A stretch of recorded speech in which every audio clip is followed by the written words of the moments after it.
Boa tarde a todos, sejam bem-vindos à Casa do Caminho. Vamos pedir a todos que desliguem seus celulares para que possamos viabilizar melhor a nossa palestra e possa não atrapalhar a concentração do palestrante. Bom, nós viemos aqui dizer a vocês que a casa está aberta de domingo pela manhã, às 10 horas, com evangelização infantil. Segundas, terças e quintas, a partir das 20 horas. Quartas-feiras, às 14 horas. Sábados, 17 horas. Para os trabalhos de palestras e passes. E a orientação do plantão fraterno. Segunda, terças, quintas e às quartas-feiras, às 14 horas. Sábado, o plantão começa às 16h30. No segundo sábado de cada mês, a distribuição de 60 cestas básicas. E a cada 15 dias, aos sábados, a distribuição de lanches para moradores de rua nas imediações do metrô Santana. Bom, vocês estão aqui da internet, estão assistindo a nossa palestra em tempo real, real time, mas elas ficam gravadas, quem quiser acessar, e pode, inclusive, fazer o download gratuitamente no seu computador e assistir quando houver interesse. O site é www.casadocaminhosantana.com.br. Bom, esses são os avisos da casa. Vai ter festa junina?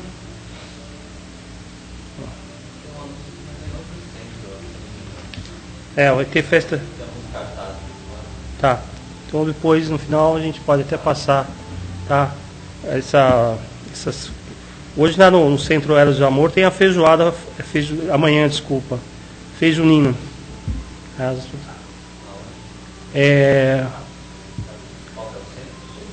Josino Vieira de Góes, 566, Jardim Joamar, né? Começa às 12 horas. Tem festa na Casa Transitória também.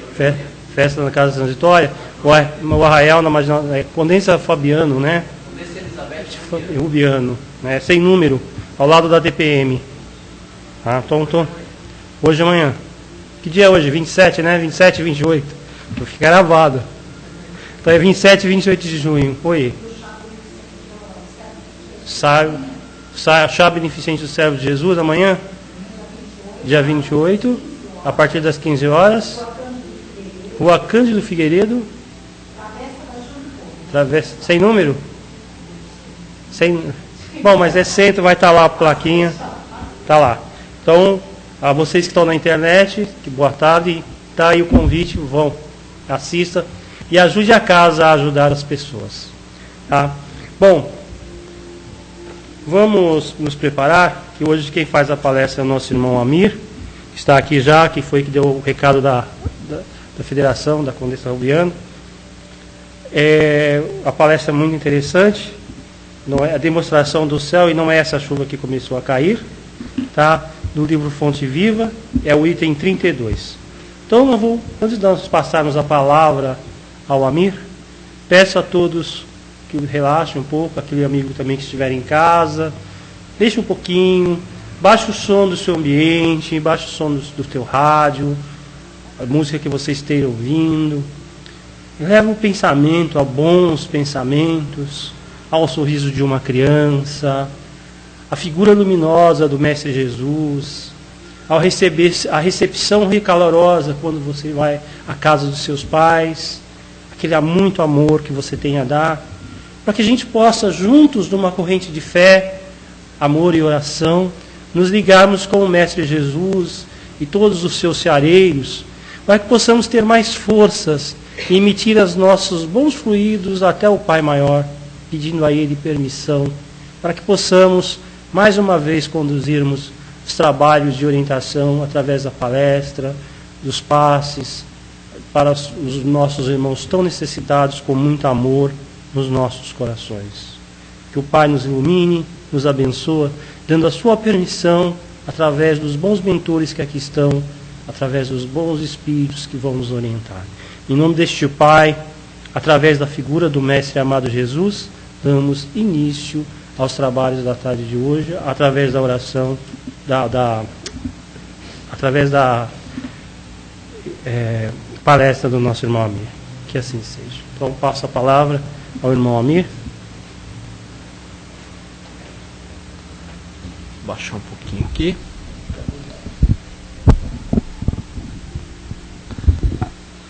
Boa tarde a todos. Que a paz de Jesus nos envolva. É uma grande satisfação aqui, né? Pertencer à escala aqui das palestras da casa. Como ele já disse, o tema hoje chama-se Demonstrações do Céu. É o tema número 92 do livro Fonte Viva. Ele traz um trechinho do Evangelho de João, que diz o seguinte: disseram-lhe, pois, que sinal fazes tu para que o vejamos e creiamos em ti? Então essa foi uma pergunta que o pessoal da época lá fez para Jesus, né? Que sinal que ele fazia para que pudessem crer nele? E aí tem os comentários aqui do Espírito Emmanuel. Ele diz o seguinte aqui, que nós sempre queremos demonstrações objetivas quando alguém nos vem falar das verdades do céu. Ou seja, nós queremos demonstrações que possamos perceber através dos sentidos do corpo, não é? Que possamos ver, que possamos ouvir, que possamos sentir, que possamos tocar, não é?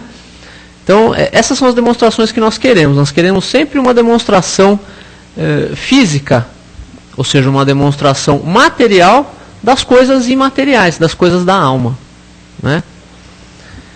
E que ele diz o seguinte aqui também, que é assim que muitos médiuns são constantemente assediados, né, pelos que se colocam à procura da vida espiritual, né? Vamos falar um pouquinho sobre essa questão do assédio mediúnico, né, do assédio que os médiuns sofrem por conta da curiosidade, muitas vezes, das outras pessoas. Quando nós falamos em demonstrações objetivas das realidades eternas, das realidades do espírito, o fenômeno mais palpável que nós podemos ter aqui no mundo da matéria são os fenômenos que nós vemos através da mediunidade, né? Nós temos a mediunidade de avidência, nós temos a psicofonia, que comumente se chama de incorporação, né? Temos a psicografia, que é a escrita do pensamento do espírito por meio das mãos do próprio médium, né? Nós temos os fenômenos físicos, né? Temos os médiuns de efeitos físicos, por meio dos quais objetos podem ser erguidos, podem ser movidos, podem se produzir pancadas. Aliás, foi assim que surgiu, que começou o estudo da doutrina espírita, né? O Kardec teve sua atenção atraída, né, por outras pessoas que o levaram a assistir esses fenômenos que chamavam de mesas girantes, né, mesas falantes da época, e a partir daí ele começou a estudar o fenômeno seriamente, foi a primeira pessoa que estudou seriamente o fenômeno, e daí ele extraiu as consequências morais que a doutrina nos traz.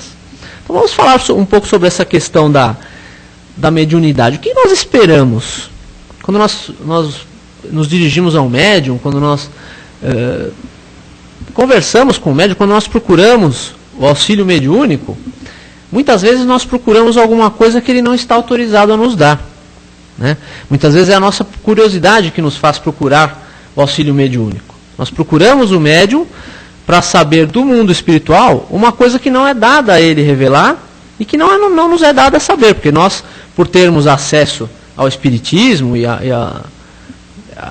ao próprio fenômeno mediúnico, nós não temos mais direito a revelações do mundo espiritual do que as pessoas que estão em outras religiões, ou mesmo as pessoas que não têm religião alguma, né? Então é importante que nós procuremos na doutrina espírita e no auxílio mediúnico o que ele realmente está destinado a dar, numa condição elevada, né? Por exemplo, não adianta nós chegarmos no médium para perguntar assim para ele: olha, pergunta para o espírito aí se eu posso mudar de casa, se é outra casa lá vai ser legal, se eu vou acostumar. Ou então pergunta para o espírito aí: eu estou querendo mudar de emprego, mas será que vai dar certo? Qual que é o emprego que é melhor? Esse que eu estou ou o outro que eu quero ir? Né? Será que eu vou arrumar namorada esse ano? Porque a minha namorada me deu um pé no final do ano e até agora eu estou sem namorada. Pergunta para o espírito aí se eu vou arrumar namorada. Então Kardec, no livro dos médiuns, em toda a codificação espírita, ele nos alerta para esses perigos da curiosidade no campo da mediunidade, né?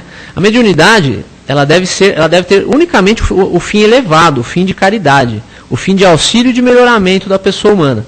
Não se presta a mediunidade para responder essas dúvidas frívolas, para responder a nossa curiosidade, né, para esse tipo de coisa. Porque os espíritos, sempre através do fenômeno mediúnico, vai ter um espírito por trás. Primeiro que ao nos colocarmos nessa postura de curiosidade, primeiro as pessoas podem cair na mão dos charlatães aí, né? Charlatões ou charlatães que existem e que se dizem médiuns e nem sequer o são. E que usam da mediunidade para cobrar recursos, né? Para cobrar recursos das pessoas que vêm consultá-los, para saber do futuro, para saber revelações acerca da sua vida.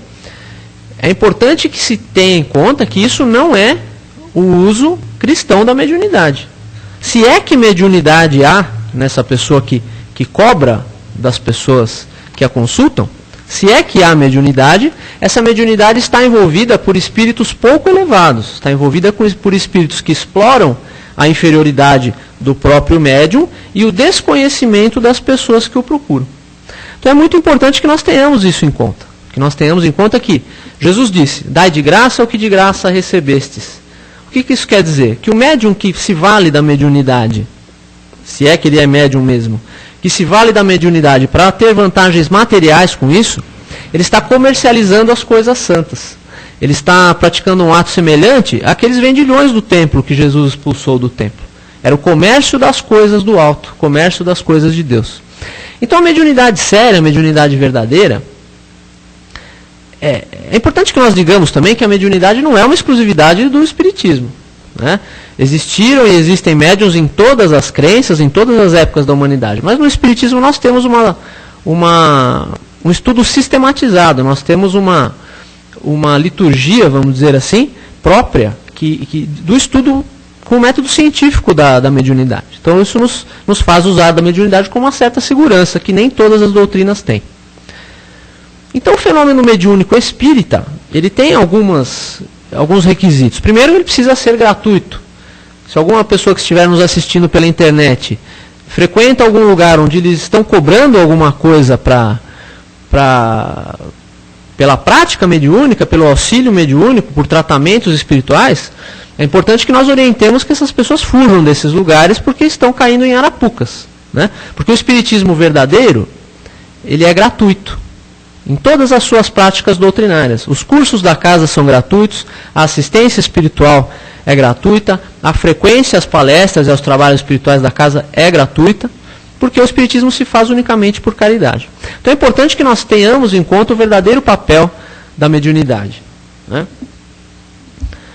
E outra coisa que a gente adora também é aquela sessão de materialização, né? Ela teve a sua importância nos primórdios da doutrina, quando o Chico Xavier começou a escrever os complementos da codificação, para atrair a atenção das pessoas. Mas hoje, com a doutrina já consolidada e com a expansão do movimento já bem consolidada, nós não temos mais necessidade do fenômeno de efeito físico para essa finalidade do convencimento, né? Se hoje se usam a mediunidade de efeitos físicos para alguma coisa, é mais na área da cura, na área da ajuda, da caridade mesmo às pessoas, e não para satisfazer a curiosidade ou para convencer, né? E o Emmanuel diz o seguinte aqui, que apesar, nós queremos sempre esses sinais, né? De todo tipo de médium, nós queremos sinais do vidente, que ele tem que provar aquilo que ele está vendo. O médium psicógrafo tem que fornecer o testemunho das fontes da inspiração. O outro que materializa o desencarnado é convocado a ser testado em público, né? Tudo isso o Emmanuel fala aqui. Mas ele compara aqui que todas as coisas em si, elas já trazem os sinais que lhes são peculiares, né? Por exemplo, o mineral é reconhecido pela utilidade. A árvore é selecionada pelos frutos. Nós vamos falar de frutos daqui a pouco. O firmamento espalha a mensagem de luz. E aí ele fala, o tolo é conhecido pela puerilidade. O entendido revela a prudência. E o melhor demonstra as virtudes que lhes são peculiares. E por fim ele fala aqui que para merecer as revelações do céu, nós temos que estar dispostos a caminhar para o céu. Porque Porque se nós não estamos dispostos a seguir na direção do alto, na direção da elevação, de que nos servirá a revelação do mundo espiritual? Simplesmente seria para satisfazer a nossa curiosidade. Ou seja, ele quer dizer que se nós temos o conhecimento da doutrina, temos a revelação farta do espiritismo, das obras espíritas, de como é o mundo espiritual, se isso não produzir frutos de modo que nos melhore, que nos torne melhores amanhã do que somos hoje, isso não tem finalidade nenhuma. Bastará só para satisfazer a nossa curiosidade. Então, nossa verdadeira meta, nosso verdadeiro objetivo deve ser a elevação moral, né? O aumento dos nossos conhecimentos e das nossas virtudes morais. Aí ele diz o seguinte aqui: se perguntaram a Jesus isso, né? Que sinal fazes para que creiamos em ti? O que o alto nos perguntará quando nós pedirmos revelações do céu? Ou seja, nós temos que merecer essas revelações, né? Nós temos que demonstrar um potencial de usar essas revelações em benefício nosso e em benefício do nosso semelhante, né? Então nós sempre queremos sinais, né? Nós queremos alguma coisa que nos mostre que realmente aquilo...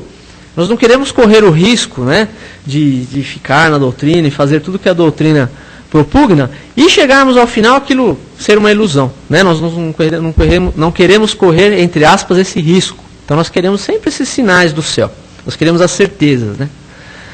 Mas a Bíblia diz o seguinte, que a fé é a substância e a certeza das coisas não vistas. E diz também, feliz aquele que crê sem ter visto. Acho que Jesus falou para São Tomé, se eu não me engano isso, né? Você acreditou porque viu. Feliz do que acreditou sem ter visto, né? Então a fé é a substância das coisas não vistas. E nós temos essa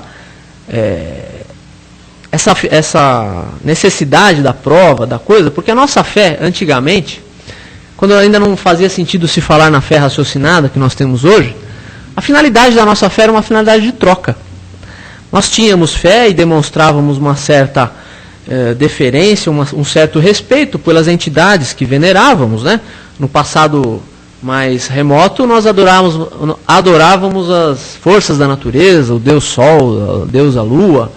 Depois passamos ao politeísmo e ao longo da nossa evolução chegamos no monoteísmo, chegamos depois na cristandade, agora chegamos na crença do espiritismo, que não é nem crença, né? Que é uma doutrina provada e estudada pelo próprio método científico.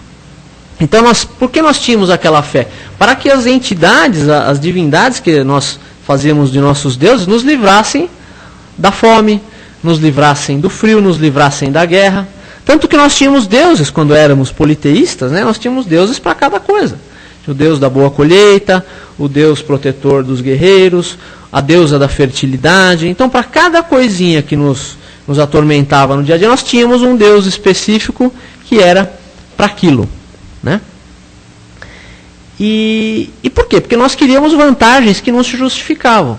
Ou seja, nós não queríamos nos sujeitar à lei da causa e efeito, né? Nós não tínhamos nem conhecimento dela, né? Hoje nós sabemos que se alguma coisa nos acontece, se Deus é justo, essa coisa tem que ser decorrente da lei de causa e efeito, ou passada, né, numa encarnação passada, ou numa causa atual. Então tudo que nos acontece, tudo que nos acomete sem que aparentemente nós tenhamos culpa naquilo, aparentemente nós tenhamos responsabilidade naquilo, decorre da justiça divina, decorre da lei de causa e efeito, né?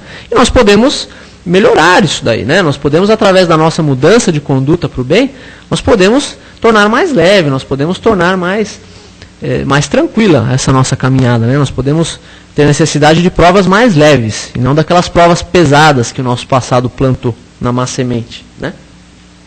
Porque com as provas do Espiritismo não dá mais para duvidar de um monte de coisa. Não dá mais para duvidar da existência de Deus, né? Não dá mais para duvidar da reencarnação, porque senão Deus não seria justo. Não dá mais para duvidar da pluralidade dos mundos habitados, né? Que na casa do Pai há muitas moradas. Como é que nós vamos achar que o universo inteiro desse tamanho foi feito só para a população desse planetinha tão pequenininho, né? Então seria uma arrogância da nossa parte nós pensarmos isso. Não dá mais para duvidar da evolução dos espíritos, né? Da destinação da evolução dos espíritos e da própria comunicação dos espíritos com o mundo corpóreo. Da influência, né?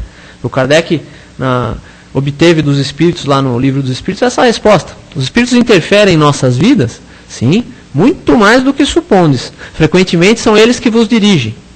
Então olha só como nós estamos imersos naquela nuvem de testemunhas, né, que a Bíblia fala. Em todos os lugares, em tudo que nós fazemos, tem muita gente nos assistindo.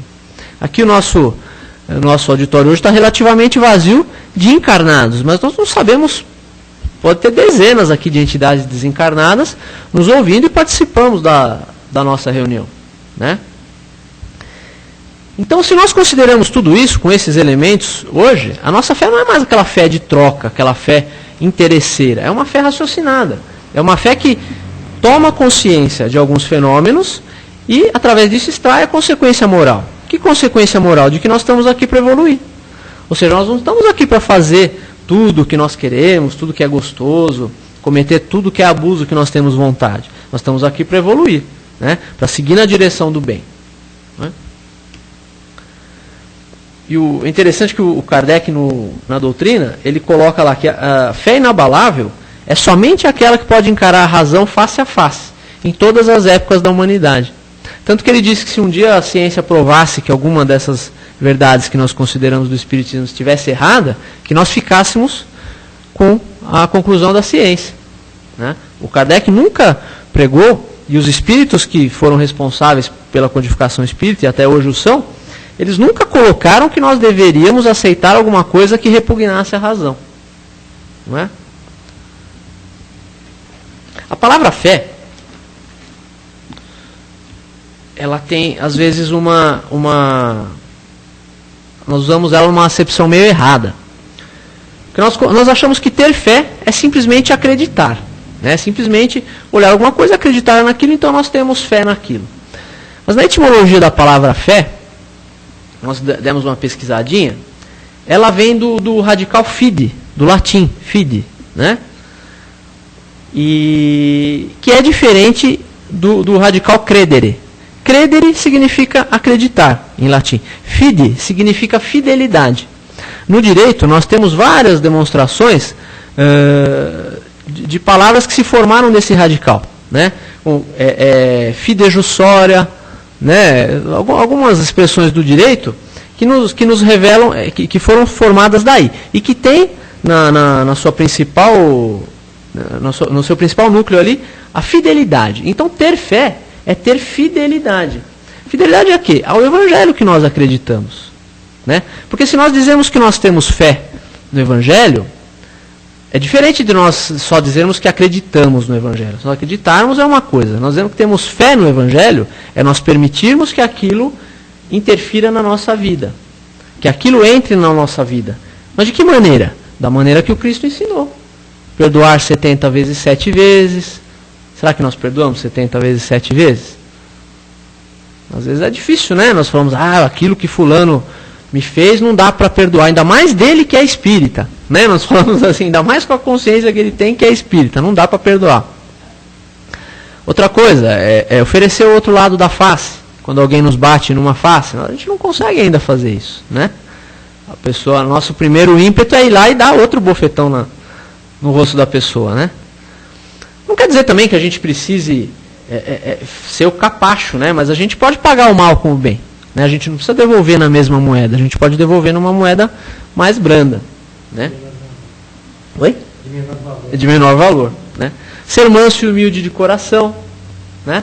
Será que nós conseguimos ser humildes? Às vezes na doutrina espírita a gente se orgulha de ser humilde. É a falsa humildade, né? Nós nos achamos humildes, mas na verdade somos orgulhosos. Né? Temos a vaidade aqui de às vezes chegar a fazer uma palestra que ninguém possa falar nada, que seja perfeita. Tudo isso é vaidade nossa, né? O nosso objetivo, na verdade, é tocar o coração, né? Tocar o coração das pessoas. Andar 2000 passos a quem te pede que caminhe 1000, né? Tudo isso ainda é um pouco difícil de nós fazermos, né? E aí nós dizemos assim, mas não dá. Nesse mundo, do jeito que o mundo está, não dou conta. Eu não vou dar conta de fazer isso porque no meu prédio só tem gente chata, o meu chefe é terrível, a minha sogra não sei o quê, a minha esposa não me compreende, meus filhos não têm educação. Então, realmente, esse evangelho, na minha vida, não dá para praticar. Às vezes nós falamos assim, né? De certa maneira, sem Jesus a gente não dá conta. Né? Mas o Paulo disse, tudo posso naquele que me fortalece. Ele não disse que a gente que nós tínhamos plenos poderes de seguir tudo isso. Ele disse, tudo posso naquele que me fortalece. Então, com o apoio do Cristo, e nós podemos entender hoje isso, com o apoio da espiritualidade amiga, da espiritualidade maior, nós conseguimos ter intuição das coisas boas, né? Nós conseguimos ter um julgamento melhor das coisas. É que às vezes a gente fica tão envolvido com as coisas da matéria, com as coisas que nos acontecem no mundo, que o mentor não tem acesso à nossa percepção, não tem acesso à nossa consciência. Porque a gente fica meio desencaixado, né? A gente fica nessas coisas do mundo. E o mentor e todos os amigos espirituais, às vezes amigos de milênios atrás que nós já fizemos, eles não conseguem transmitir para a gente, que nós estamos numa sintonia tão baixa, às vezes uma sintonia tão materializada, que eles não conseguem nos transmitir seus bons conselhos. E aí realmente a gente não consegue. Por isso que é tudo posso naquele que me fortalece, porque a gente tem que manter a sintonia. Se a gente não mantém a sintonia com o plano superior, o plano inferior vem e sintoniza com a gente. Então nós estamos sempre nesse meio, né? E provavelmente o Paulo, eu acho que eu já até disse isso aqui uma vez, que eu considero uma passagem muito bonita. Provavelmente o Paulo disse isso, lembrando de quando Jesus tinha dito o seguinte: eu sou a videira verdadeira, vós sois os ramos. Se estiverdes em mim e eu em vós, ou seja, sintonia, podereis produzir muito. Olha os frutos aí. Mas sem mim, nada podeis fazer. Então olha só, sem a sintonia com o alto, com o Cristo, nós não conseguimos fazer nada. Porque nós estamos imersos na matéria. É como se nós fôssemos mergulhadores sem aquele tubo aqueles mergulhos antigos, né? Que tinha aquele tubo de escafandro, né? Que chama aqui. Como se nós estivéssemos no escafandro e alguém fechasse aquele tubo de oxigênio. Nós estamos sem a sintonia que nos protege e que nos inspira para as coisas boas. E aí ficamos entregues às vibrações que aqui predominam, que são as vibrações mais pesadas, né? As vibrações mais difíceis. Aqui no centro nós temos uma demonstração física até disso. Quem já desenvolveu um pouquinho de sensibilidade, quando entra por aquela porta e começa a fazer uma prece ali, em 1, 2 minutos você já começa a sentir o envolvimento doce, o envolvimento fraterno do ambiente. Mas quando nós saímos lá fora, a vibração pesada nos aguarda. Então se nós não conseguimos fazer a nossa elevação de vibração resistir a esse assédio da vibração mais pesada, nós ficamos como um mergulhador sem ar. Né? Então, nós estamos falando de frutos, né? Podereis produzir muito. Porque pelos frutos se conhece a árvore. E nós, espíritas, que frutos que nós estamos dando? Nós falamos tanto disso, né? Sobre a árvore boa dá bons frutos, a árvore que o pai não plantou será arrancada e lançada fora. Nós adoramos falar nos frutos. Porque nós fazemos caridade. O espírita é o que mais faz a caridade. É verdade. Né? Uma grande parte das obras assistenciais que nós vemos e que nós participamos realmente são desenvolvidas por pessoas ligadas ao espiritismo de alguma maneira. Né? Então não dá para negar o caráter de benemerência da maioria das pessoas que se dizem espíritas e que praticam o espiritismo. Mas será que essa caridade que nós fazemos é uma caridade boa? É uma caridade completa? Ou seja, nos beneficia também?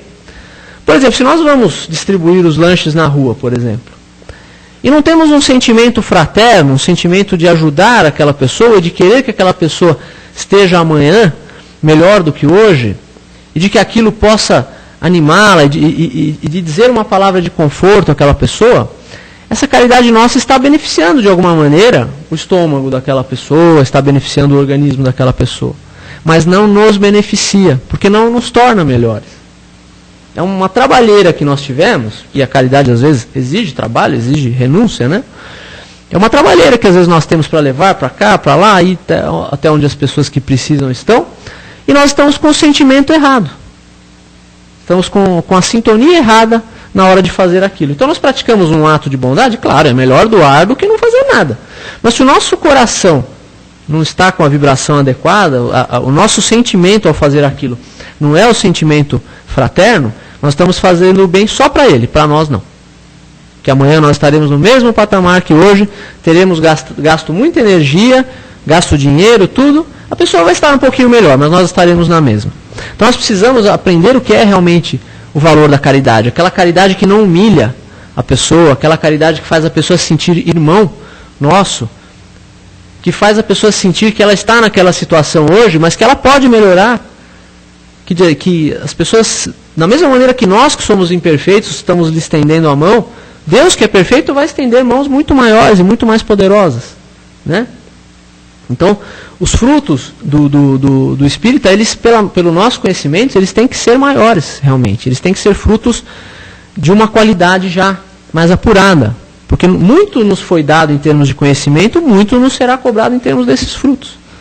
Né? Por exemplo, nós trabalhamos, né? Fazemos palestra, damos passe, vamos para lá, para cá. Mas isso não nos exime de fazer a nossa reforma íntima, a reforma interior. Porque a reforma, se ela é íntima, nem sempre ela vai ser visualizada em eventos externos, em fatos que as outras pessoas possam observar. Muitas vezes é de alguma coisa que está dentro da gente. O sentimento que nós temos por aquele parente mais difícil, isso às vezes não vai mudar nada na nossa conduta que os outros vão observar, mas intimamente muda.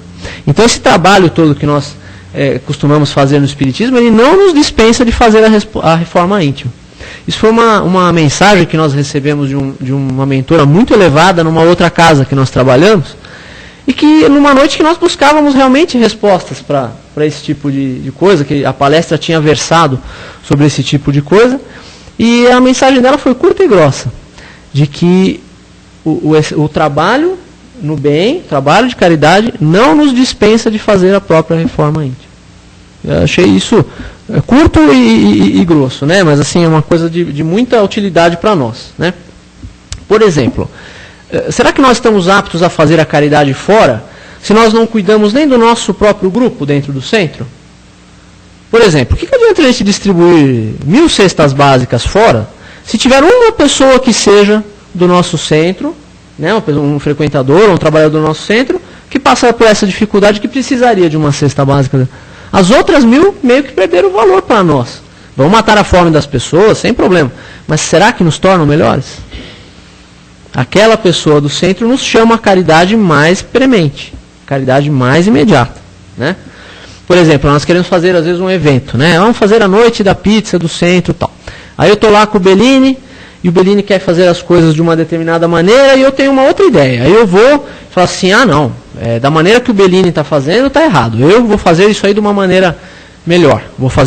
Eu tenho um jeito de fazer isso melhor. Se eu conseguir fazer isso com ele, e se nós conseguirmos fazer uma coisa harmoniosa, tudo bem, isso foi bom. Agora, se eu tiver que dar uma espetada nele para fazer prevalecer a minha ideia, ainda que ela seja melhor, ela perdeu valor. Porque quebrou aquela harmonia do centro, quebrou aquela harmonia do grupo. Então o grupo precisa cuidar primeiro de si mesmo. Porque só quando o grupo está harmonioso, está bem amparado, quando nós estamos em sintonia elevada com os mentores e possamos todos estar bem, aí é que nós estamos aptos a ajudar os outros. Não adianta ajudar as pessoas que nós não conhecemos, se tem as pessoas da nossa casa, da nossa família, do nosso centro, do nosso trabalho, precisando das coisas que nós damos para os outros. Então nós estamos dando o que não temos. É impossível isso. Se nós não temos harmonia, como é que nós vamos harmonizar os outros? Não é? Uma coisa interessante isso. Agora, outra coisa que também que dá para, já que nós estamos falando de mediunidade, um exemplo que a gente pode dizer de mediunidade estritamente usada para caridade era o Chico. Né? Porque hoje nós temos aqueles médiuns com currículo, né? Às vezes o médium brigou numa determinada casa, não quer mais participar daquela casa, aí chega aqui, ele quer participar da casa. Aí ele chama o dirigente, né? Chama lá a Sandra, o Jurandir, não sei quem está dirigindo essa parte, e fala, olha, está aqui meu currículo, né?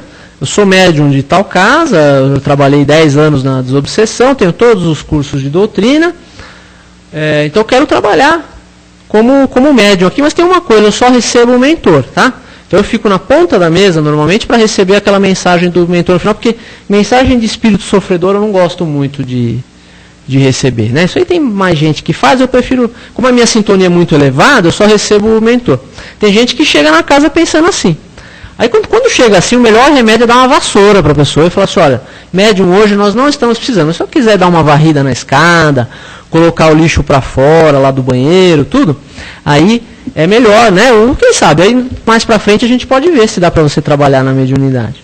Porque a pessoa que chega com essa empáfia, com essa coisa de eu só recebo o mentor, é médium perturbado. É o médium que está, muitas vezes, com a fascinação, né, que chama, com a fascinação. Às vezes ela está envolvida o tempo todo por espíritos inferiores, achando que são mentores da mais elevada ordem. E aí ela vai ter a tendência de achar que tudo que esses espíritos sopram para ela é a verdade absoluta. Começa a não aceitar críticas do seu trabalho, da sua produção mediúnica. E é saudável que a produção mediúnica seja submetida aos outros companheiros, que às vezes têm mais conhecimento até do que a gente, para ver se aquilo realmente atende aos postulados da doutrina, os postulados kardecianos, né? Então, nós temos que tomar cuidado com essa vaidade que nos envolve também no campo mediúnico. Porque o próprio Chico, ele recebia espírito sofredor.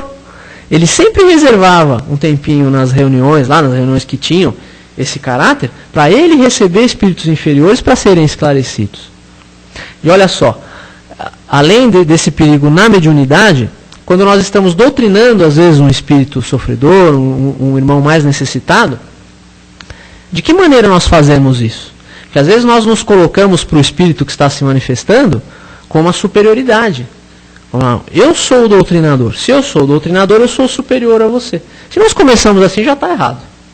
Já não vamos atingir o objetivo. Porque o objetivo é acolher aquele irmão que está, na verdade, incomodando outra pessoa, que está realmente causando problemas para algum encarnado, mas com a mesma caridade que nós estamos acolhendo esse irmão encarnado, que veio pedir ajuda no centro, às vezes, nós temos que acolher o desencarnado.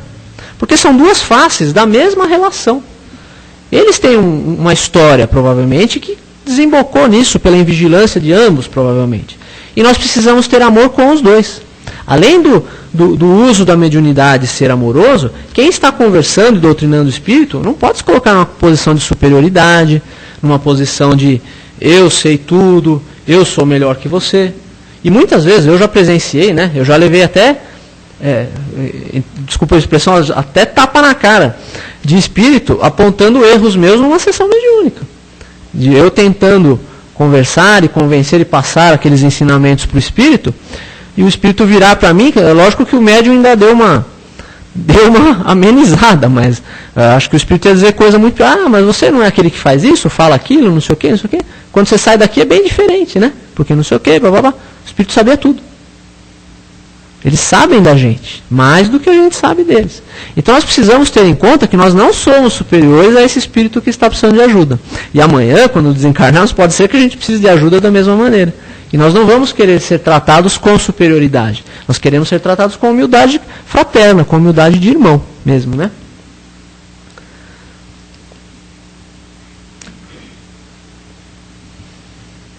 Então, e outra coisa, os maiores sinais do Chico não eram sinais mediúnicos, eram sinais da vida dele. Né? Como o Emmanuel está dizendo aqui, que o maior sinal é o sinal que é característico, o Chico, mesmo fora de uma sessão mediúnica, se ele estivesse almoçando, ou jantando, ou conversando com alguém, ele revelava os sinais da sua elevação. Então, era mais da gente acreditar nele por esses sinais, pela elevação que ele demonstrava na sua vida, em todos os campos da sua vida, do que pelos sinais mediúnicos de efeitos físicos e de tudo aquilo propriamente ditos. Esses são os sinais verdadeiros, os sinais que realmente tinham algum proveito. Então, meus amigos, o tempo já se esgotou, né? Passa muito rápido aqui quando a gente está aqui.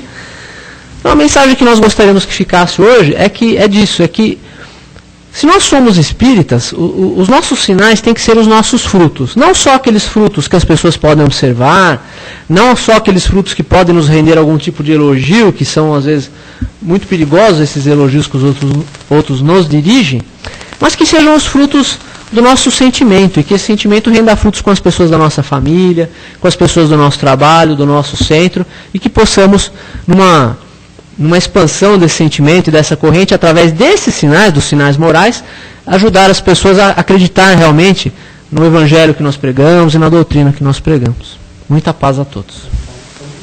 Essa água é para mim? É, para você. Amigo, você falou uma coisa interessante, conversando hoje com uma irmãzinha, ela é expositora do Centro Espírita Ismael, e ela expôs uma coisa muito interessante em relação a essa questão mediunidade.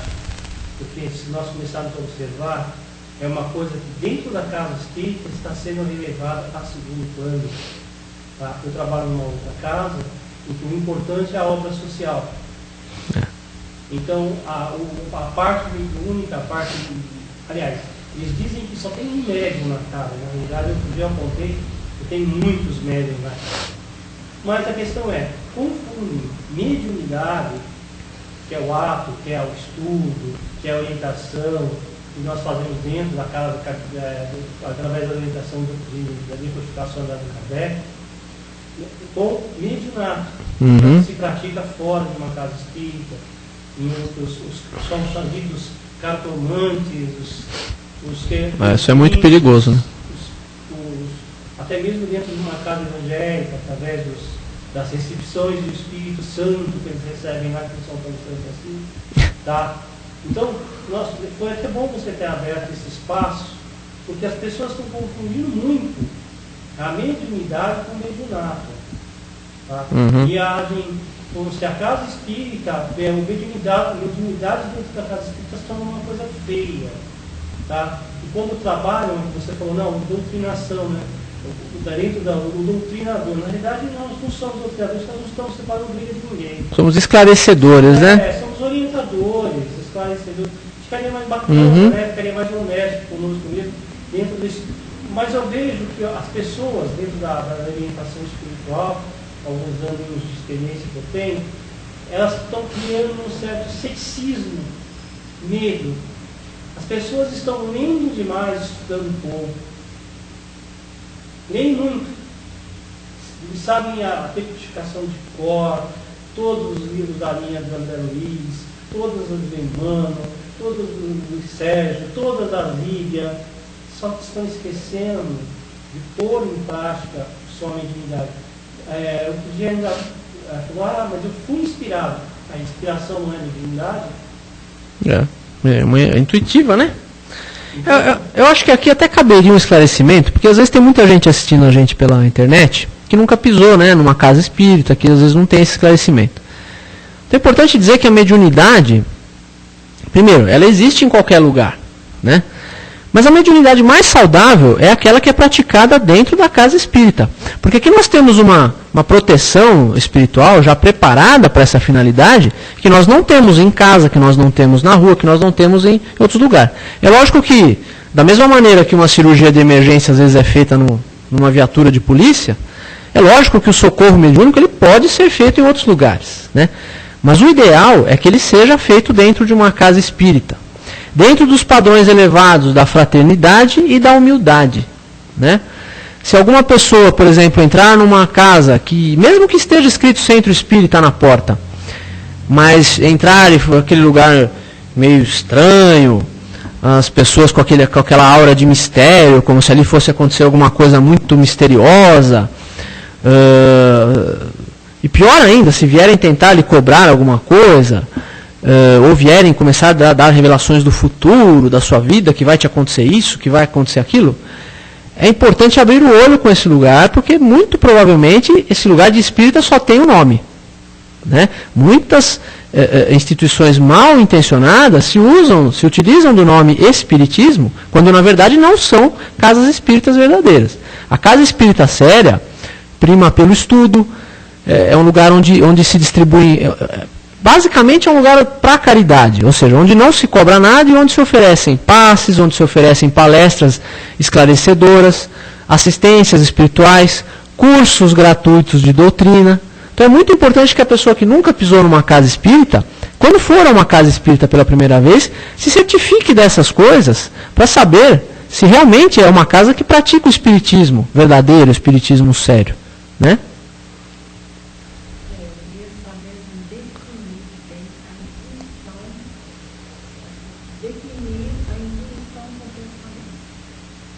Você quer saber a diferença de intuição e pensamento?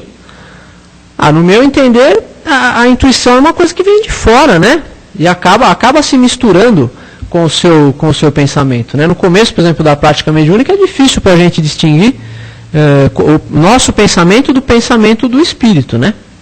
Às vezes é mais fácil a gente ter uma intuição boa quando a gente não está tão ligado assim, quando não está se forçando tanto. Eu acho que ele tem mais condições que eu de dizer isso, tem mais prática, né?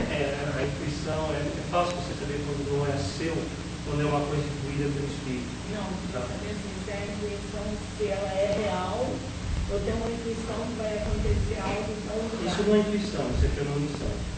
Isso não é intuição, aí já é uma questão muito premonitória. Você está pressentindo que algo vai acontecer. A intuição geralmente é usada pelo lado intelecto. Já são mensagens, são, vamos dizer assim, são regras de boas condutas. Geralmente, a maioria, por exemplo, da nossa irmã Zília, atualmente a maioria dos seus livros são intuitivos, não são psicografias. Ela recebe essa mensagem que passa por dentro do seu cérebro e ele vai decodificar se isso é uma boa mensagem ou não. Tá? Agora, existem outros pormenores, né, que está dentro até que não são intuições, mas que está dentro, o pensamento está posto dentro da tua cabeça, tá? E que pode te provocar até um malefício se o irmãozinho for no plano interior. Porque a nossa mediunidade, ela vamos dizer, ela é um canal que pode ser utilizada tanto por espíritos elevados, por bons espíritos, quanto por espíritos inferiores, né? Quando são inferiores, eles são coisas que não vão te levar para o caminho do bem, né? Vão te levar a um arrastamento para alguma coisa que não seja boa, né? Por exemplo, se eu estou aqui agora e estou tendo um espírito está me transmitindo, por exemplo, uma vontade de dizer algum impropério ali para Raquel, certamente é um espírito inferior, porque os bons espíritos, eles só nos dão bons conselhos, só nos intuem coisas boas, coisas que vão servir à nossa elevação. E ao semelhante também. Se algum conselho nos veio do mundo espiritual e não é uma coisa boa, ou seja, uma coisa que vai prejudicar alguém, certamente já podemos afirmar que é um pensamento de um espírito pouco elevado, de um espírito mau, um espírito sofredor, vamos dizer assim, né? E nesse caso, se acontecer, aí, no momento que isso acontece, se eu perceber que é o espírito mau, aí eu venho a oração, Isso, o melhor remédio para isso é vigiar e orar, né? Então, entrar em oração, mas não oração que repete palavras, né? Não, eu não estou dizendo assim. Não só aquela oração de repetir mecanicamente as palavras, mas aquela oração que vem do coração, que nós voltamos para Deus e pedimos com o coração mesmo: Deus, por favor, me ajude, me mande uma proteção espiritual boa, uma boa intuição, que não há oração sem resposta, né?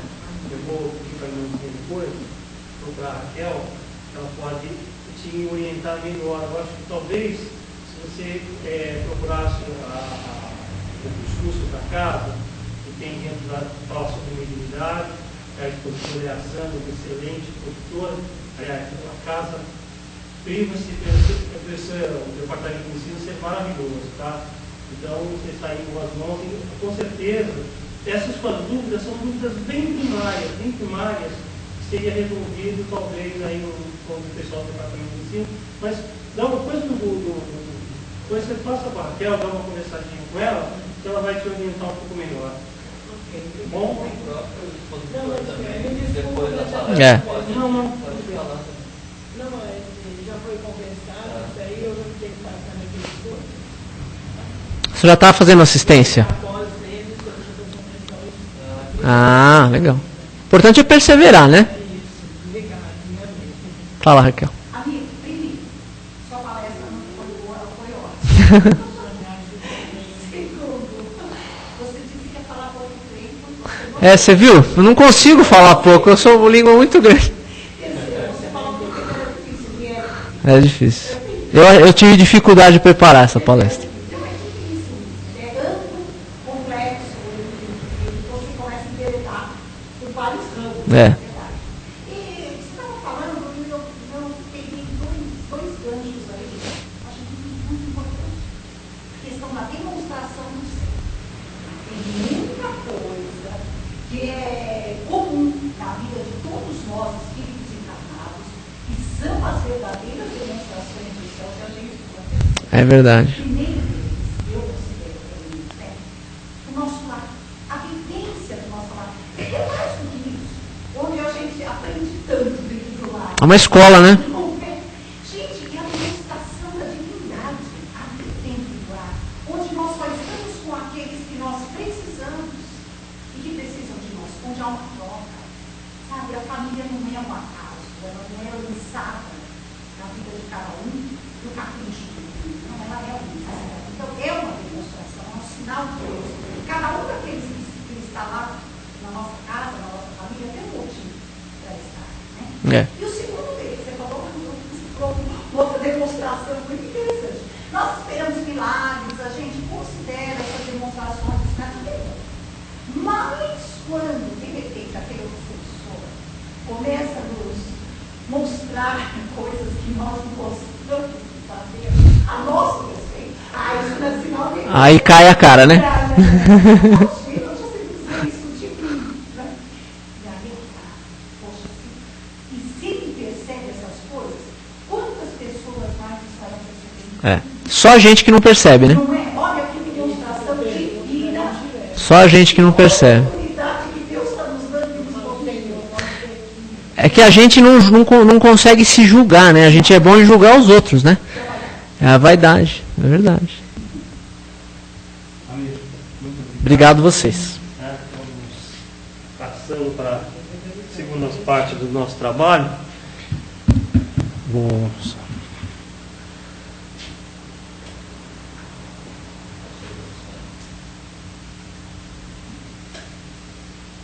Vamos nesses instantes, deixando os nossos pensamentos devagar para o cosmo, para que possamos, nesse instante de prece e oração, nesse instante fraterno, possamos doar um pouquinho mais aos nossos irmãos necessitados, necessitados de amor, necessitados de carinho, necessitados de um ouvido amigo, de um ombro carinhoso.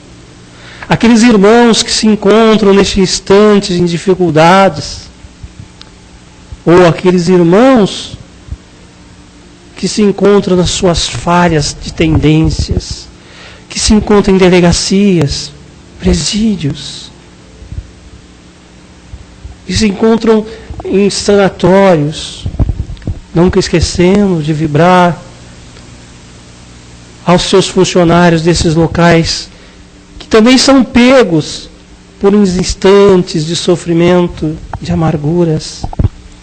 Vibremos aqueles irmãozinhos que se encontram em ponto-socorro, com problemas de saúde, problemas imediatos. Aqueles que se encontram internados, crianças que se encontram com problemas de câncer, mulheres e homens, espíritos trajados em corpos com problemas de saúde. Vibremos também aos nossos anciões, idosos. Muitos são abandonados pela família, que não consegue suportar um momento delicado da vida do espírito, que se encontra num corpo enfraquecido pelos ensinamentos da vida. Vibremos a todos aqueles que se encontram em condições de rua, pobreza absoluta. Que esses irmãos que hoje estão saindo agora de vários lugares para levar alimentos, roupas, hoje com certeza muitos levarão cobertores, mas esta chuva que aqui faz em São Paulo com muito frio que se segue, para que esses irmãos possam ser intuídos e imbuídos do bom sentimento, não se apegarem na palavra, mas em tirar o frio deste irmão, matar a tua fome, para que possam a revolta desse espírito ser acalentado pelo nosso amor.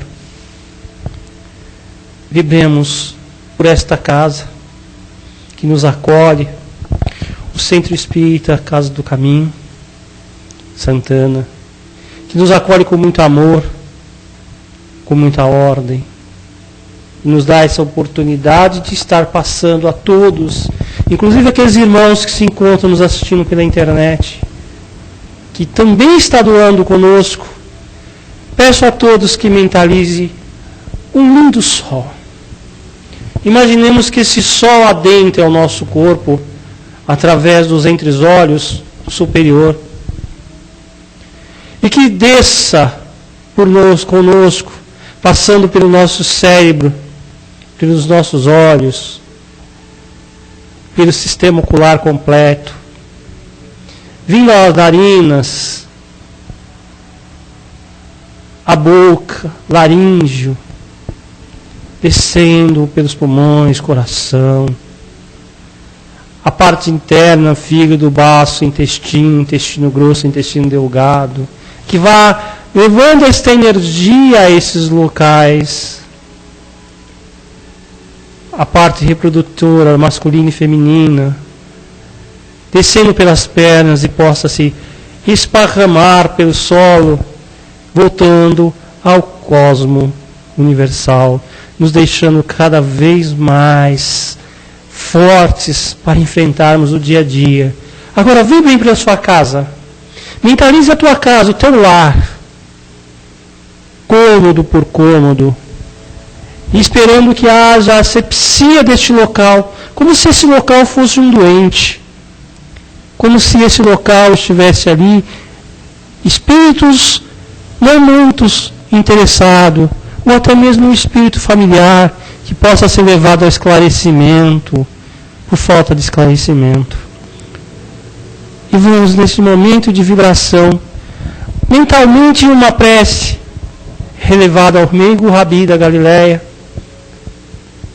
Vamos deixar em aberto ao plano espiritual, que recolha esse ectoplasma, recolha essa energia, para que possa levar aonde há necessidade, nós possamos ter esquecido, para que esses irmãos possam ser tratados e elevados ao pensamento do bom.